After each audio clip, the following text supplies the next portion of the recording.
पंजाब के पूर्व सीएम प्रकाश सिंह बादल का हुआ निधन। कल मोहाली से बठिंडा तक निकलेगी अंतिम यात्रा।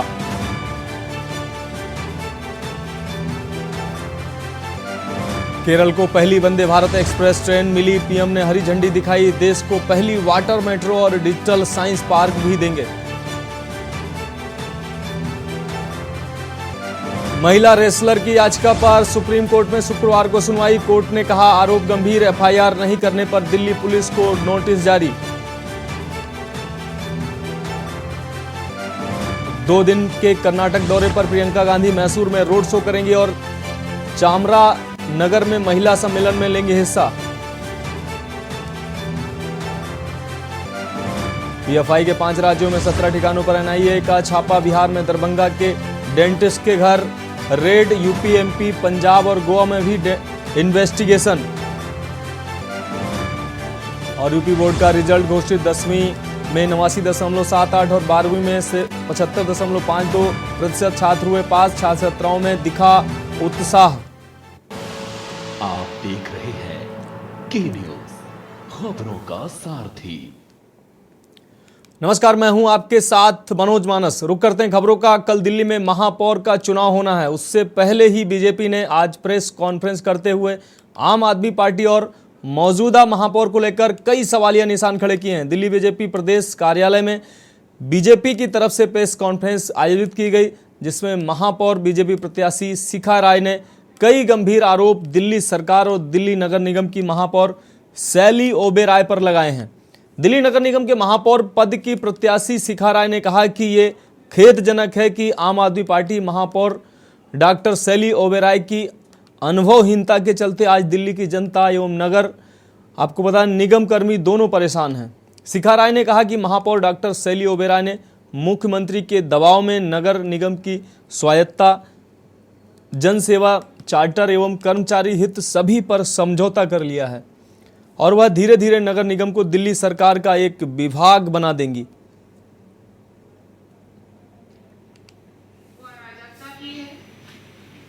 कॉन्स्टिट्यूशन में, एक्ट में विश्वास करने की नहीं है। इस विषय को आपके समक्ष यहाँ रखना चाह रहे हैं, वो सीधा सीधा नगर निगम की इंडिपेंडेंस। बात अगली खबर की। केंद्रीय जांच ब्यूरो ने दिल्ली शराब नीति के कथित घोटाले में, आपको बता दें, दिल्ली के पूर्व उप मुख्यमंत्री मनीष सिसोदिया और हैदराबाद के सीए बुच्ची बाबू गोरांटला के खिलाफ राउज एवेन्यू कोर्ट में चार्जशीट दायर की है। चार्जशीट में आईपीसी की धारा 120B, 201 और 420 और भ्रष्टाचार निवारण अधिनियम की धारा 7, 7A, 8 और 13 के तहत आरोपी बनाया है। चार्जशीट में अर्जुन पांडे और अमनदीप सिंह ढल के नाम भी शामिल हैं। सीबीआई ने कथित घोटाले में दूसरी चार्जशीट दायर की है। आज मेयर शैली ओबेरॉय ने डिप्टी मेयर और इकबाल एली ने एमसीडी के सभी विभाग प्रमुखों के साथ एक समीक्षा बैठक की। अधिकारियों को नागरिक सेवाओं के प्रभावी, कुशल और समय पर वितरण सुनिश्चित करने के निर्देश दिए गए।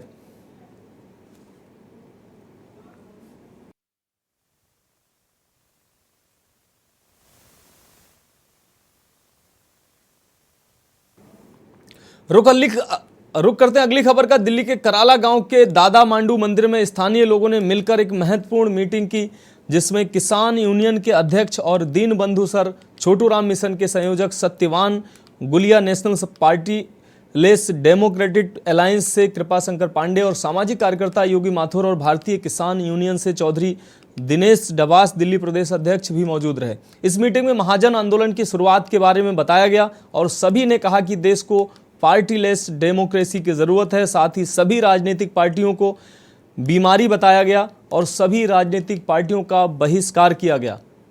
साथ ही यह भी कहा गया कि सभी राजनीतिक पार्टियां देश को खोखला कर रही हैं और जनता को लूटने का काम कर रही हैं।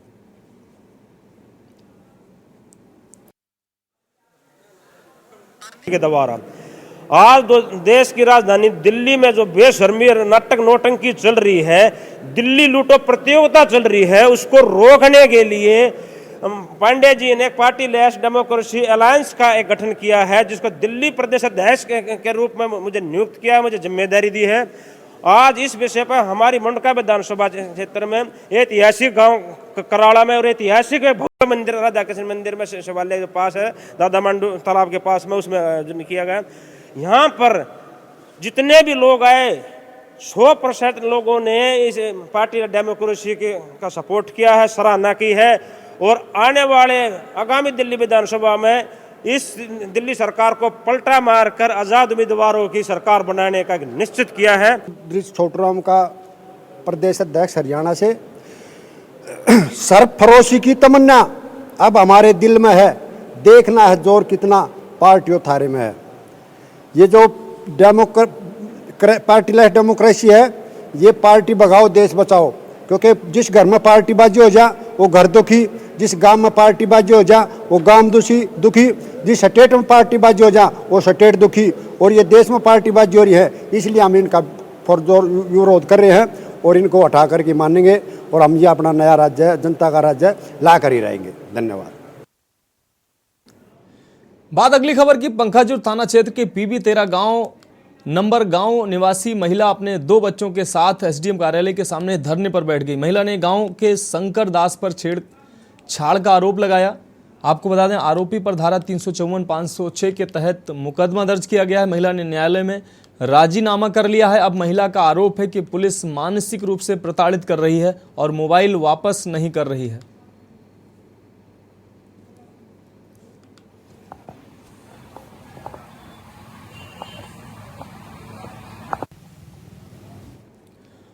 खबर छत्तीसगढ़ से है। बेमेतरा की बात करते हैं, जहां पर जिला कांग्रेस स्पोर्ट्स सेल की ओर से शहर के स्वामी विवेकानंद स्टेडियम में विभिन्न खेलों का समर कैंप का आयोजन किया जा रहा है। इसी को लेकर विधायक आशीष छाबड़ा ने अपने कार्यालय में कांग्रेस पार्टी सेल के पदाधिकारी व खेल कोच के समर कैंप के पोस्टर का विमोचन किया। साथ ही शहर के लोगों से अपील की गई कि वह अपने बच्चों को अधिक से अधिक समर कैंप में भेजें, ताकि उनके शारीरिक विकास के साथ साथ बौद्धिक विकास भी हो सके और खेल में जिले का नाम भी रोशन हो सके।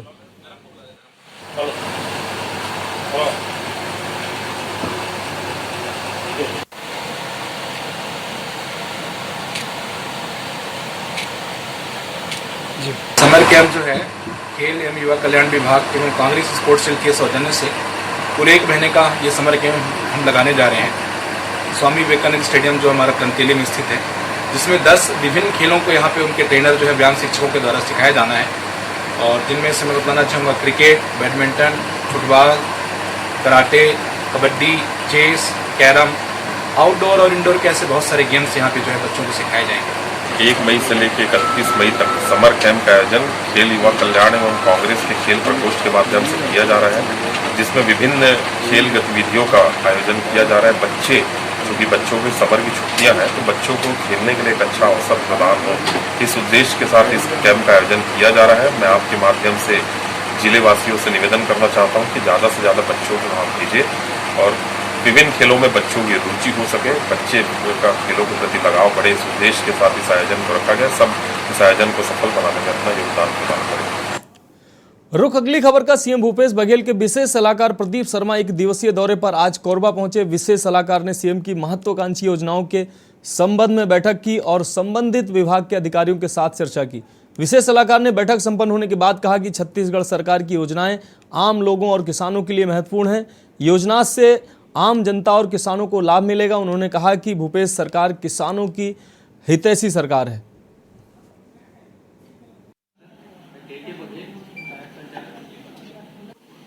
नमस्कार, मैं राजेश कुमार आदिले, सहायक समाज कोरबा। नमस्कार सर, मैं अनुपम सरकार। बात अगली खबर की। बीजेपी युवा मोर्चा के नेतृत्व में जिला रोजगार कार्यालय का घेराव किया गया। बेरोजगारी भत्ता को लेकर सीएम भूपेश बघेल के खिलाफ नारेबाजी हुई। भाजपा वरिष्ठ नेताओं ने कहा कि कांग्रेस सत्ता में 36 घोषणा वादों को लेकर सरकार में आई थी, लेकिन 4 वर्ष बीत जाने के बावजूद अभी तक एक भी वादा पूरा नहीं हो पाया है। बेरोजगारी भत्ता भी वादे में शामिल है। आगामी विधानसभा चुनाव में कोरबा की जनता भूपेश सरकार को जवाब देगी। इस दौरान विकास महतो, कोषाध्यक्ष भाजपा समेत अन्य वरिष्ठ पदाधिकारी मौजूद रहे।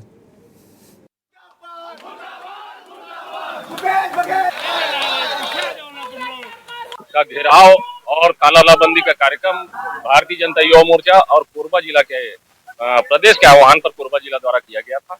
और कोरबा जिले के रोजगार कार्यालय में घेराव का और साथ में तालाबंदी का जो कार्यक्रम बहुत अच्छी संख्या में हमारे युवा मोर्चा के अध्यक्ष पंकज सोनी जी, महामंत्री नरेंद्र देवांगन जी, अरुण यादव जी, इन सब के नेतृत्व में और हमारे बाहर से आए प्रभारी राजेश बेहरा जी और भाई रितेश जी, नानू भाई, राहुल सिंह जी, इन सब के अच्छे रणनीति के तहत और अच्छा संख्या में इकट्ठा करके आज ये तालाबंदी का कार्यक्रम किया गया।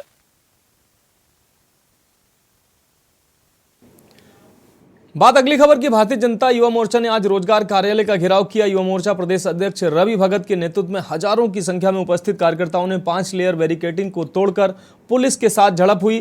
पुलिस ने अनियंत्रित कार्यकर्ताओं को वाटर चैनल से पानी की बौछार किया।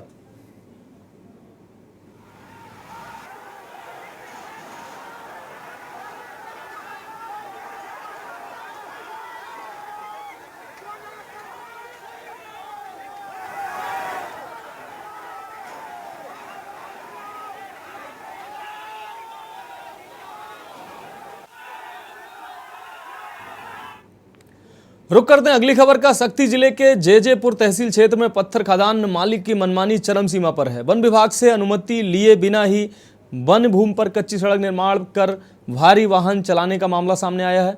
लोहरा कोट गांव का खदान मालिक द्वारिका गुप्ता पत्थर खदान लेकर पत्थर उत्खनन का कार्य कर रहा है और वन मंडल से अनुमति लिए बिना ही वह वन परिक्षेत्र भूमि से पेड़ों की कटाई कर लगभग 3 किलोमीटर तक सड़क निर्माण कर चुका है।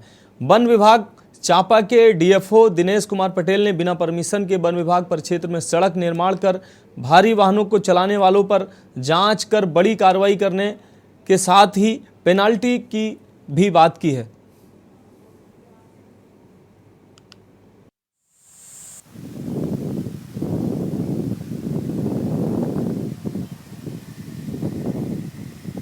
आवेदन पेंडिंग है और उनके द्वारा अगर बिना अनुमति बनाया होगा तो उनके पर नियमानुसार भारतीय वन अधिनियम के अंतर्गत कार्रवाई की जाएगी और उनसे पेनल्टी वसूल किया जाएगा। किस प्रकार की कार्रवाई की जाएगी सर और कब तक कार्रवाई की जाएगी? देखिए, अगर अवैध रूप से अगर उनके अंदर मार्ग का निर्माण किया गया है तो उसमें जो भी उसको रीस्टेट करने का लागत होता है वो वसूली होता है, प्लस रोड को बंद भी किया जाएगा जब तक कि उनको परमिशन ना मिल जाता है। परमिशन हमारा FCA प्रकरण बनेगा उसके बाद ही होगा।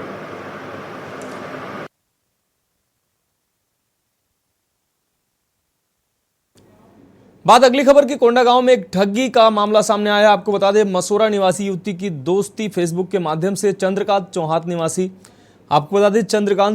निवासी जमनी पाली NTPC कॉलोनी कोरबा से हुआ। चंद्रकांत चौहान ने इनकम टैक्स डिपार्टमेंट में टैक्स असिस्टेंट की नौकरी लगाने के नाम पर कुल 3,21,000 रुपए की ठगी की। सितंबर 2022 से दिसंबर 2022 में अपने बैंक खाते में पैसे मंगवाए और फर्जी नियुक्ति पत्र दिया। पुलिस ने आरोपी को रायगढ़ निवास पर पकड़ने पहुंची। आरोपी ने पुलिस को झांसा देने के लिए फ्लैट के दरवाजे पर ताला लगाकर अंदर छुप गया।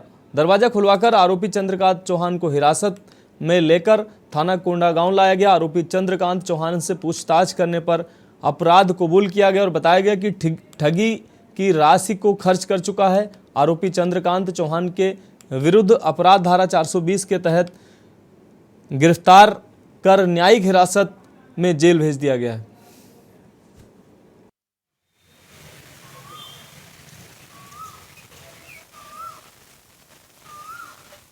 अभी एक मामला आया थाना कोतवाली में।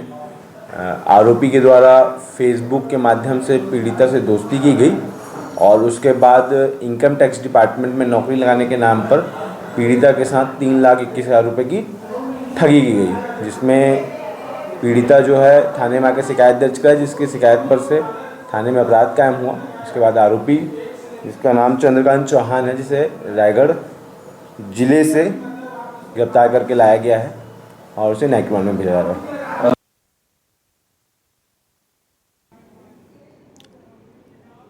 रुख अगली खबर का। मऊ और गोहद थाना पुलिस ने संयुक्त की कार्रवाई कर डकैती योजना बना रहे, आपको बता दें, डकैती की योजना बना रहे 7 बदमाशों को गिरफ्तार किया है। बदमाशों के पास से बंदूक, 2 कट्टा, 1 तलवार, 4 जिंदा कारतूस और 19 बाइक बरामद हुई हैं। पुलिस ने बताया कि सभी अंतर्राज्यीय बदमाश दतिया, ग्वालियर, भिंड और उत्तर प्रदेश में बाइक चोरी की घटनाओं को अंजाम दे रहे थे।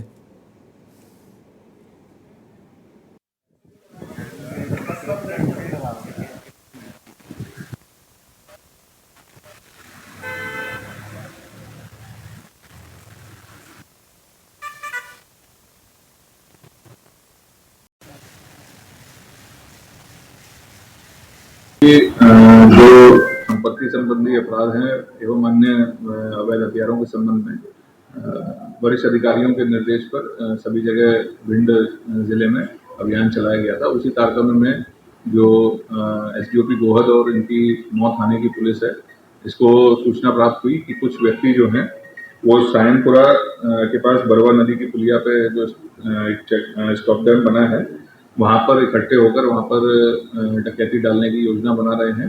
तो इसमें जैसी पुलिस को सूचना मिली तत्काल इन्होंने अपनी टीम गठित करके जो आरोपी हैं उनको उनकी घेराबंदी करी और जब उन्होंने आरोपियों को वहाँ से पकड़ा तो आरोपियों के पास से पुलिस को जो है हथियार बरामद हुए, जिसमें 2 बंदूक सिंगल बैरल 12 बोर की मिली, 1 बंदूक डबल बैरल 12 बोर की, 1 315, 2 देसी कट्टे, 5 जिंदा राउंड और 12 बोर के और 5 जिंदा राउंड 315 बोर के। बात अगली खबर की। जदयू नेता के घर से बम, हथियार, जिंदा कारतूस बरामद होने का मामला भी शांत भी नहीं हुआ था कि नवादा नगर थाना के गोंदापुर मोहल्ला स्थित एक मकान में बम ब्लास्ट से जिलेवासी किसी अनहोनी की घटना से दहशत में आ गए। सूचना के बाद घटनास्थल पर पहुंची डायल 112 ने घटना की जानकारी वरिष्ठ अधिकारियों को दिया। डीएम उदिता सिंह, एसपी अम्बरीश राहुल, सदर एसडीओ अखिलेश कुमार, सदर एसडीपीओ उपेंद्र प्रसाद और नगर थाना अध्यक्ष अरुण कुमार सिंह घटनास्थल पर पहुंचकर मामले की तफ्तीश करते नजर आए और डॉग स्क्वाड और एफएसएल की टीम को जांच के लिए बुलाया। घटनास्थल पर साक्ष्य एकत्र किए गए हैं। बम ब्लास्ट के बाद हर किसी के जुबान से नवादा में तबाही लाने की साजिश रचे जाने की बातें निकल रही हैं। सोमवार को के मध्य रात्रि जब मोहल्लेवासी गहरी नींद में सो रहे थे तभी एक जोरदार आवाज़ हुई। आवाज़ इतनी अधिक थी कि आसपास के पड़ोस के मकान हिलने लगे। घर में सो रहे मोहल्लेवासी किसी अनहोनी को लेकर चिल्लाने लगे। तभी पास के घर से लोग निकले, तब देखा कि शफीक आलम के घर में आग की लपटें निकल रही हैं।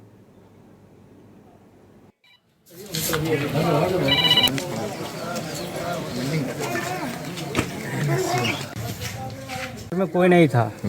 4 बजे ये लोग 5 बजे लगभग निकल गया है घर से और उसके बाद 12:30 पौने 1 में ये घटना अचानक घटा है, जो कि हमको मोबाइल नंबर से फ़ोन मिला कि आपके घर में गैस फटा। मोहल्ले के लोग बोला, मगर हम लोग आकर के तहकीकात किए हैं, फिर प्रशासन को बुलाए और पानी टंकी को भी बुलाए। पानी टंकी भी आकर के देखे, अपना बुझाएं जरा मना, हम लोग पहले बुझा चुके थे। और उसके बाद प्रशासन भी अपना डिसीजन लिए, रिपोर्ट लिए, देख लिए, गैस सिलेंडर भी देखें, सब कुछ भी देखें, मगर कहीं उनको कुछ समझ में नहीं आया। अब रात में क्या लिख करके ले गए नहीं ले गए अभी तक हम लोग को कोई पता नहीं। गैस सिलेंडर वैसी है, गैस ब्लास्ट नहीं हुआ, नहीं सुरक्षित है गैस सिलेंडर। तो अभी भी क्या लगता है कैसे हुआ, घटना क्या हो सकता है? अभी हम कुछ नहीं बता सकते हैं सर, हमारे दिमाग में कुछ नहीं आता है। हमारे पास कुछ नहीं, कोई दुश्मन नहीं, सब दोस्ते तरह है, मगर जमाने के हिसाब से हमको किसी को क्या बता सकते। कल रात में लगभग 12:30 से 1 बजे के बीच में डायल 112 को सूचना प्राप्त हुई थी कि इस घर में ब्लास्ट हो गया है, बम का विस्फोट हो गया है। उस तुरंत पुलिस के द्वारा कार्रवाई की गई थी और आकर आग भी बुझाया गया था। एफएसएल की टीम को बता दिया गया है। इसमें किसी को कोई इंजरी नहीं है, इसमें किसी का कोई डेथ नहीं हुआ है, लेकिन घर जो था वो बंद था जिसमें ब्लास्ट हुआ है। उस घर के लोग जो है वो बाहर गए हुए थे शादी में। एफएसएल की टीम और डॉग स्क्वाड को बुलाया गया है, वो लोग आ रहे हैं। उसके बाद उनके द्वारा जांच की जाएगी और पता किया जाएगा कि कैसे हुआ।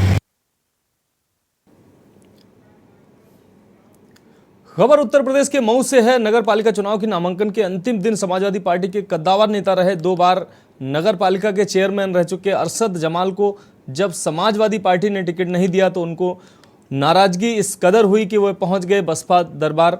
बीती रात लखनऊ से टिकट लेकर अपने समर्थकों के बीच पहुंचे और सुबह होते होते नामांकन की रूपरेखा तय कर दी गई। अरशद जमाल के बसपा से नामांकन करने के बाद चुनावी पंडितों ने अपने अपने हिसाब से निहितार्थ निकालने शुरू कर दिए। बताया जाता है कि बीते 37 सालों से सपा में साये की तरह रहे अरशद जमाल एक झटके में पार्टी को गुड बाय कह दिए। अब देखना यह है कि अपने स्वजातीय बंधुओं के मतों के साथ साथ दलित मतों में कहां तक सेंध लगाने में सफल होते हैं, क्योंकि भारतीय जनता पार्टी ने दलित चेहरों को उतारकर चुनावी संग्राम को रोचक बना दिया है।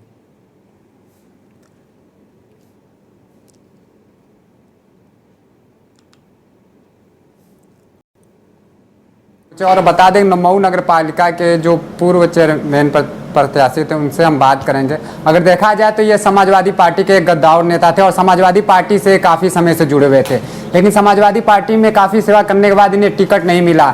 न मिलने के बाद ये बहुजन समाज पार्टी से जुड़े और ये जानना चाह रहे हैं कि आखिर में ये बहुजन से जुड़े हुए हैं तो क्या जो दलित वोटो है उनको सभी लोग उनको अपने पक्ष में, अगर देखा जाए तो भारतीय जनता जो पार्टी के जो है वो भी अपना जो वोटर उठा रहे हैं वो दलित उठा रहे हैं। अगर देखा जाए तो बहुजन से भी उतरे, तो अगर दलित वोट जाएगा किसके साथ, इस बात पे लेकर हम इनसे चर्चा करने जा रहे हैं। भारतीय जनता पार्टी या फिर आपके साथ? अरे भैया वोट खाली दलित नहीं है, सामान्य मतदाता भी हैं। 35 साल के बाद तो पहली मरतबा सीट सामान्य हुई। सामान्य मतदाताओं की जो पार्टी है भारतीय जनता पार्टी, उन्होंने तो ठुकरा दिया सामान्य मतदाताओं को। अब उनको फिर वोट चुनाव लड़ने का मौका 35 साल बाद मिलेगा, उससे पहले नहीं मिलेगा। तो अब उन्होंने, जहाँ तक आपका सवाल ये है कि दलित उम्मीदवार बनाया है, तो बहुजन समाज पार्टी के मतदाता जो हैं दलित मतदाता वो कहीं जाते होते नहीं हैं, वो तो सिंबल हाथी देखते हैं वहीं रहते हैं। और अब जब मैं उम्मीदवार हूँ तो उनके मन की और मांगी मुराद पूरी हो गई है और वो एक भी मतदाता बीजेपी के साथ नहीं जाएगा। अगर देखा जाए तो आप सालों जुड़े थे और सेवा करते रहे, लेकिन क्या ऐसा पड़ा कि आपको समाजवादी पार्टी से टिकट ना मिला, आपको जाना पड़ा बहुजन में? देखिए टिकट तो मुझको समाजवादी पार्टी ने दिया ही था। 3 दिन बाद समाजवादी पार्टी ने टिकट काट दिया, हमारा टिकट कट गया। ये कोई ख़ास बात नहीं, जनरल प्रक्रिया ही है। लेकिन उसमें गड़बड़ी कहाँ है कि हमारा टिकट काट के तैयब पालकी को वो दे देते, या और अजहर फैदी ने मांगा था टिकट, या और कोई भी जिस मजबूत आदमी किसी देते तो कोई बात नहीं थी, हम लोग उनको जिताते। लेकिन हमारा टिकट काटा, एक ऐसे आदमी को टिकट दिया गया जो डमी कैंडिडेट है, उसके साथ कोई नहीं है, न सपा है, न सपा के नेता हैं, न सपा के वोटर हैं, न माइनॉरिटीज़ हैं, कोई नहीं है। तो उसको टिकट क्यों दिया गया? मुझसे बार बार कहा गया कि आप 24,000 से हारे हैं, कैसे जीतेंगे? तो मैं कह रहा हूँ कि 24,000 से तो मुझको तैयब पालकी ने हराया था, तो तैयब पालकी भी तो समाजवादी पार्टी में, उनको क्यों नहीं टिकट दे दिया? और तैयब पालकी को मेरा टिकट काट के अगर देते तो कोई दिक्कत नहीं थी, लेकिन जब उनको भी नहीं टिकट दे के एक डमी को दिया तो मेरे दिमाग में बात घूम गई कि ये तो मेरे खिलाफ एक बहुत बड़ा षड्यंत्र रचा जा रहा है। किसके कहने से किया जा रहा है हम नहीं जानते। मेरे मान और स्वाभिमान को ठेस पहुँची। मैं राष्ट्रीय अध्यक्ष अखिलेश यादव जी से भी ज़्यादा समाजवादी पार्टी में सीनियर हूँ और कभी हम लोगों ने दाहिने बाएं नहीं देखा। तो इतने सीनियर आदमी को, इतने वफादार आदमी को और जिताऊं पूरी, मुझे लग रहा है कि मेरे थप्पड़ मारा जा रहा है, मुझे एक डमी कैंडिडेट दिया जा रहा है। तो इसके पीछे क्या उनकी गणित है, ये सवाल बना हुआ है, अभी इसकी तलाश जारी है। विशेष रूप से उसमें आप अपना कैसे पकड़ बनाएंगे? जैसे आपने बताया कि जो तैयब पालकी हैं वो एक विशेष लोगों का काम करते हैं, जैसे विशेष लोगों का ना खड़ंजा हुआ, नाला हुआ, सब हुआ, आरोप आप ही के द्वारा उस पर लगाया गया था। देखिए हमको जो जनता है वो 10 साल का हमारा भी काम तो देखा है उन्होंने। हम कभी किसी ख़ास वर्ग या ख़ास दोस्त के लिए नहीं काम करते, हम तो जो काम ज़रूरी है, जो आवश्यक है, उसी काम को करते हैं। तो अब रह गई बात ये कि तैयब पालकी क्या करेंगे, तो वो तो समाजवादी पार्टी में है, समाजवादी पार्टी ने अपना उम्मीदवार दे दिया है, तो उनको कायदे की बात यह है कि समाजवादी पार्टी के उम्मीदवार के साथ रहना चाहिए और उनको उसे जिताना चाहिए, या फिर अगर वो चाहें पार्टी छोड़ के हमारे साथ आना चाहें बहुजन समाज पार्टी में, तो उनका स्वागत है। अगर देखा जाए तो आपने कहा है कि उनको बहुजन समाजवादी पार्टी में आए तो उनका स्वागत है, तो क्या लग रहा है कि बहुजन समाजवादी पार्टी में आकर आपका साथ देंगे क्या, जिस तरह आरोप आपने लगाया था? देखिए अभी मैं कैसे कहूँ, अभी तो समाजवादी पार्टी में है, अब मैं बहुजन समाज का उम्मीदवार हूँ, तो मैं ये कैसे कर सकता हूँ कि वो आएँ। लेकिन अगर उन्हें भी लगता है कि ये जो डमी कैंडिडेट देकर उनकी मर्यादा को भी क्षति पहुँचाई गई है और उनके भी सम्मान को नुकसान पहुँचाया गया है। भाई तैयब पालकी 24,000 वोट से जीते थे ये चुनाव, तो टिकट उनको देना चाहिए था पार्टी को। अगर उनको ना दे के किसी डमी को दे दिया गया तो जितना बुरा मुझे लगा है, अगर तैयब पालकी में गैरत होगी तो उनको भी उतना बुरा लगा होगा। या अगर उनको समझ ही में कुछ नहीं आ रहा, समझ में आ रहा है कि वो प्रयोग हो रहे हैं, अभी वो समझ रहे हैं कि मुझको समाजवादी पार्टी का टिकट मिल गया, मगर उनको भी ये नहीं समझ में आ रहा है कि हम प्रयोग हो गए और वो लोगों के वो मोहरा बन गए किसी न किसी का। लेकिन धीरे धीरे 10 दिन 15 दिन, जब 10 दिन बीतेगा जब चुनाव को, तो वो समझ में आ जाएगा। गांव जो विस्तार के समय आए हैं और नए नए गांव हैं, और नए नए गांव में जो आपका पकड़ किस प्रकार का होगा, जो नए इस बार गांव आए हुए? देखिए नए गांव में मेरी छवि बहुत अच्छी है और मुझे कहीं जाके अपना नाम बता के पहचानवाना नहीं है। सब लोग जानते हैं मुझको, और सबके मन में एक ही सवाल है, चाहे कोई भी धर्म, कोई भी बिरादरी का आदमी हो, ना धर्म चल रहा है ना कोई राजनीतिक दल चल रहा है आज की डेट में। सबको ये है कि अरशद जमाल अगर चुनाव जीतेंगे तो हमारे क्षेत्र में भी विकास करेंगे, क्योंकि वो कभी भेदभाव करके कोई काम नहीं करते। अगर विकास के मुद्दे क्या होंगे, अगर जो पूरे गांव हैं, अगर गांव में देखा जाए तो मेन मुद्दे होते हैं, नाले होते हैं, खड़ंजे होते हैं, लाइट होती हैं, तीनों में क्या किस प्रकार का हल? लेकिन इसके अलावा भी बहुत सारे ज़रूरी काम हैं, जैसे खेल का मैदान बनाना, कुश्ती के लिए, दंगल के लिए कुछ ज़मीनें नगर पालिका की तरफ से देकर, और उसको आशा है कि हम जब जिम्मेदारी पाते हैं तो अपनी जिम्मेदारियों का ईमानदारी से निर्वहन करते हैं।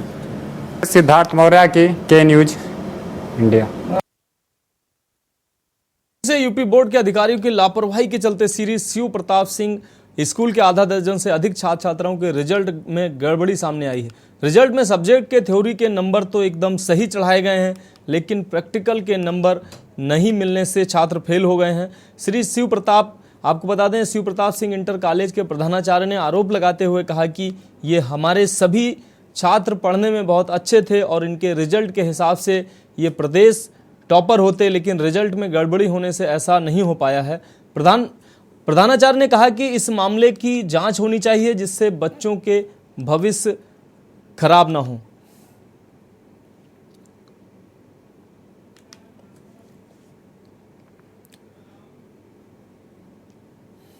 खबर फर्रुखाबाद से है। फर्रुखाबाद के कायमगंज से खबर आपको दिखा रहे हैं। उत्तर प्रदेश इलाहाबाद बोर्ड माध्यमिक शिक्षा परिषद इंटरमीडिएट परीक्षा में कायमगंज स्थित शकुंतला देवी बालिका इंटर कॉलेज की 104 छात्राएं व हाई स्कूल की परीक्षा में 72 छात्राओं द्वारा परीक्षा दी गई थी। आज घोषित हुए परीक्षा परिणाम में इंटर व हाई स्कूल की परीक्षा में शामिल हुए सभी छात्र छात्राएं प्रथम श्रेणी में परीक्षा उत्तीर्ण कर जनपद एवं प्रदेश में अपने विद्यालय का नाम रोशन करने में सफलता अर्जित की है। बोर्ड परीक्षा में इस विशेष उपलब्धि हासिल करने पर शकुंतला देवी बालिका इंटर कॉलेज के प्रबंधक लक्ष्मी नारायण अग्रवाल, डायरेक्टर मोनिका अग्रवाल, प्राचार्य डॉक्टर वेणु सिंह, प्रधानाचार्य सुतीक्षण श्रीवास्तव सहित सभी शिक्षक व शिक्षिकाओं व प्रबंध तंत्र द्वारा सभी मेधावी छात्र व छात्राओं को बधाई व आशीर्वाद देकर उनका उत्साहवर्धन किया गया।